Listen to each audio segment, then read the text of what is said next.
जीवन में एक बार ऐसा दौर आया जब मैं बैंकरप्ट हो गया, दिवालिया हो गया। मेरी बनाई हुई कंपनी घाटे में चली गई, करोड़ों का कर्जा चढ़ गया, मेरा व्यक्तिगत बैंक बैलेंस जीरो यानी शून्य हो गया।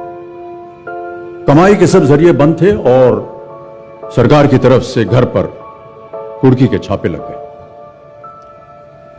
ये बात धीरूभाई को पता चली। बिना किसी से पूछे या जाने उन्होंने अपने छोटे बेटे और मेरे मित्र अनिल से कहा, इसका बुरा वक्त है, इसे कुछ पैसे दे दो। अनिल ने मुझे आकर ये बताया,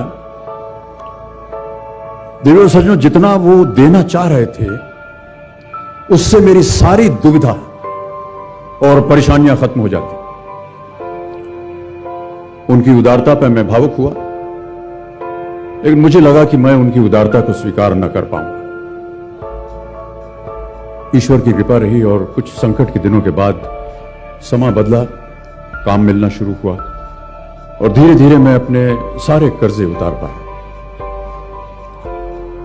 एक शाम धीरूभाई के निवास स्थान से इवेंट पर एक दावत के अवसर पर मुझे भी आमंत्रित किया गया।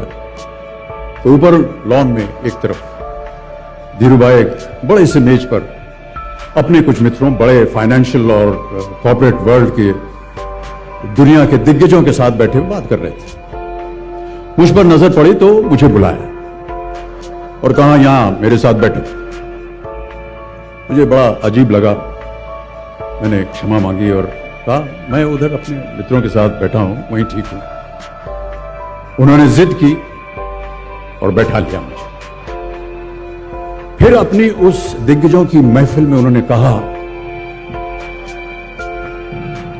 यह लड़का गिर गया था लेकिन अपने बल पर फिर खड़ा हो गया, मैं इसकी इज्जत करता हूं।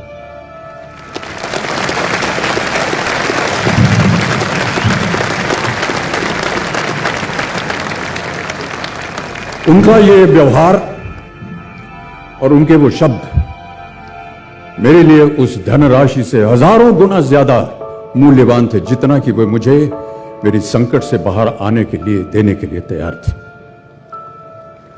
कर्मयोगी थे वो। कहते थे, ईश्वर ने हमें दो मार्ग दिए हैं उन तक पहुंचने के लिए, एक भक्ति और ध्यान का और दूसरा कर्म और ज्ञान का। मैं दूसरे मार्ग पर चलने वाला इंसान हूं। कर्म को धर्म मानता हूं और ज्ञान को ही ईश्वर।